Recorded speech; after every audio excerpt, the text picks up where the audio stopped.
Hey y'all, my name's Troy, also known as Anywhere Man on social media. It's also my moniker out here as I hop on freight trains, hitchhike, and travel this beautiful country we have out here. I've had a lot of people ask me how I set my camp up. A lot of people ask me how I set my tarp up. There's all these different configurations I use. Today I'll be going over the plow point. I'll be setting that up in a moment here. It's the easiest one to do. You only need to know 2 knots, and hell, in some cases you only need to know 1 knot. But you only need to know 2 knots for this situation and have a tarp. That's it. If you don't have tent stakes, I use 4 tent stakes. If you don't have any, you can just carve them out of wood. It's not super complicated. People want to overcomplicate it on instructional videos and all that. Just sharpen a little stick, and that's your tent stake. I might even show that on here too. Why not? So carving tent stakes. You need tent stakes. You don't have them. You need more. Just grab a piece of wood.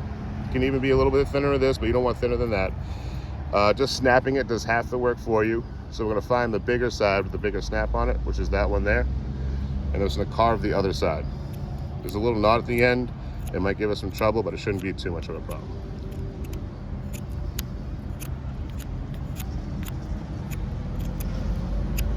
You don't want to carve too much because you don't want this to snap as soon as you put it in the ground, and it'll defeat the purpose of even doing this.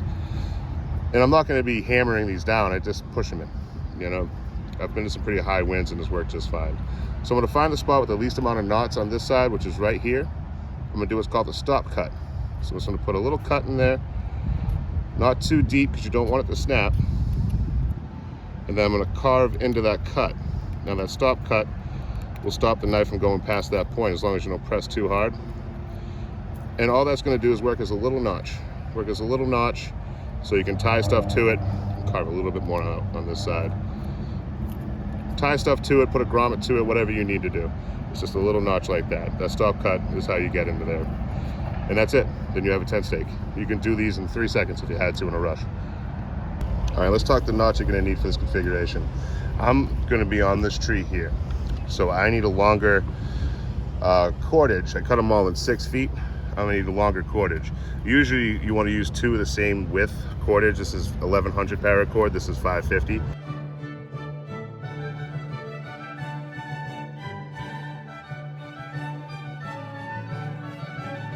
But for demonstration purposes, it should hold.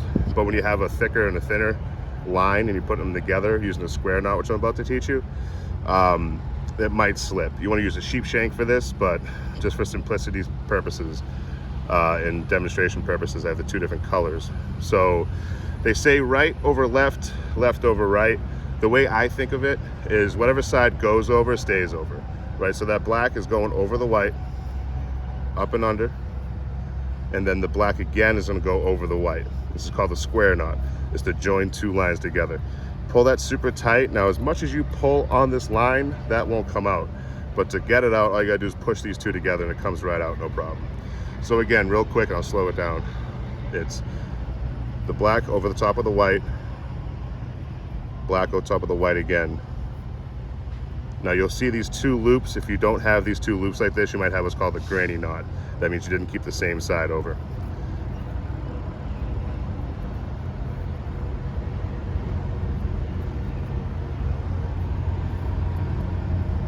Now here's where things get a little bit more tricky. And if you're ever cutting power cord, what you see here is me burning the ends. Otherwise the insides will start separating from the outside shell. But this gets a little bit tricky. This is called a bowline. Now eventually we're going to use this what's called the running bowline. I'll show you that in a second when I'm setting my tarp up. But you have the end here and then the end that's going to be attached to the tarp. So in the left hand, you're going to turn inward, make a loop, right? So you have that loop right there. Now there's another way to do the bowline. This way is just a lot quicker and easier for me. But if you want to look it up somewhere else, it's like a rabbit around the tree and all that. I don't do that. I learned this when I was rigging as a journeyman iron worker out of Local 7 in Boston.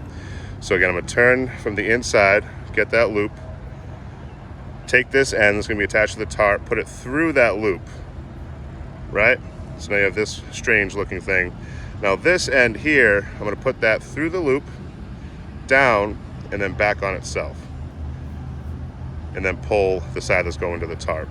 Again, this is another knot that will not come out. The only way you can have it come out is you take that end that goes into the tarp and push it back into itself. And then it comes right undone.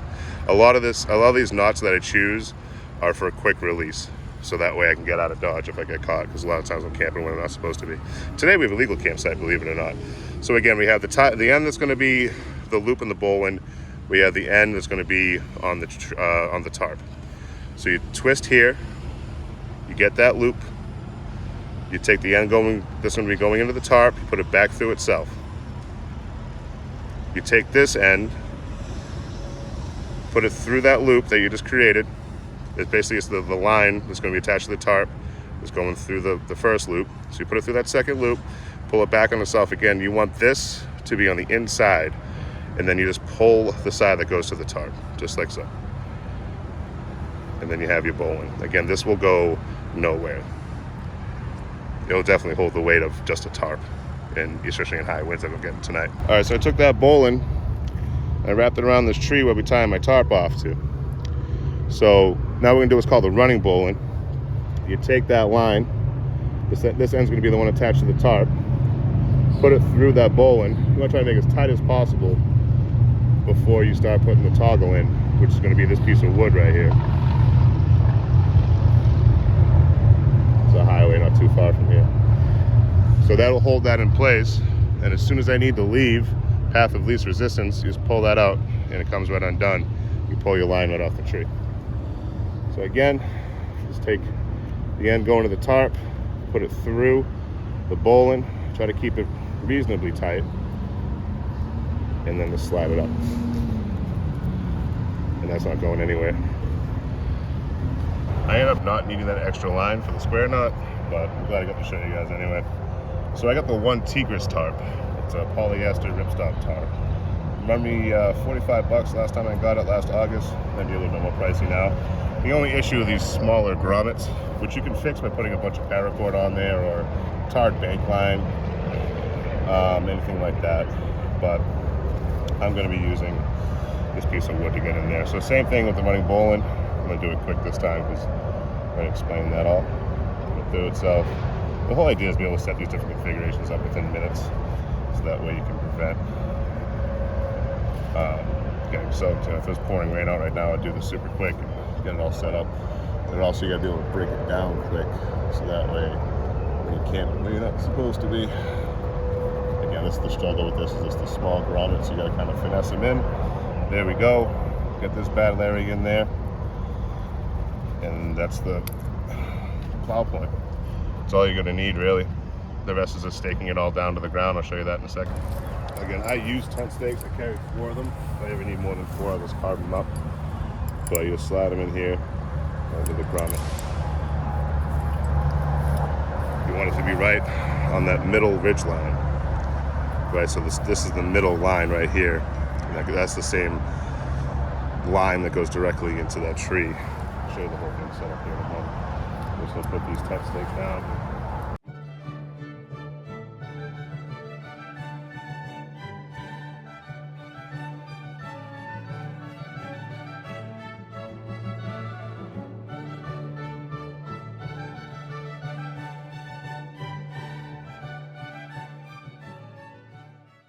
So you can just stake that down like that.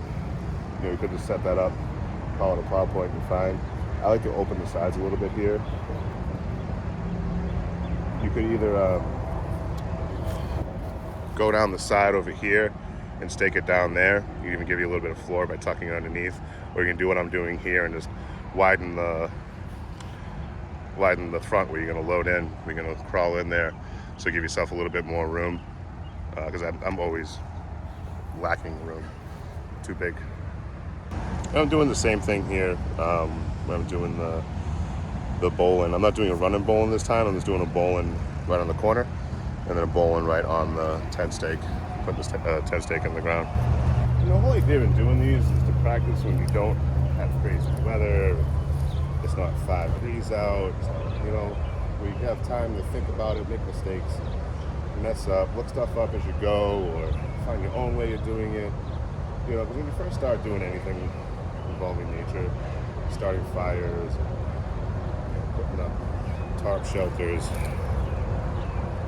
carving wood for different purposes, you're gonna mess up. You're gonna mess up a whole bunch. That's the idea, especially when carving and stuff, is to learn how to do things as safe as possible first, then everything else will come after. All you gotta do is just stick with it, keep at it. Don't get discouraged. Pretty soon we'll be making badass shelters like this. Look at all that room I got. This is so also like I'm not sponsored by anybody, but I like that. I've turned down many offers. It's just I prefer to give you guys an unbiased opinion. So again, this is the one Tigris 12 by 9.5. I always call it 12 by 10. 12 by 9.5 tarp, and I love it.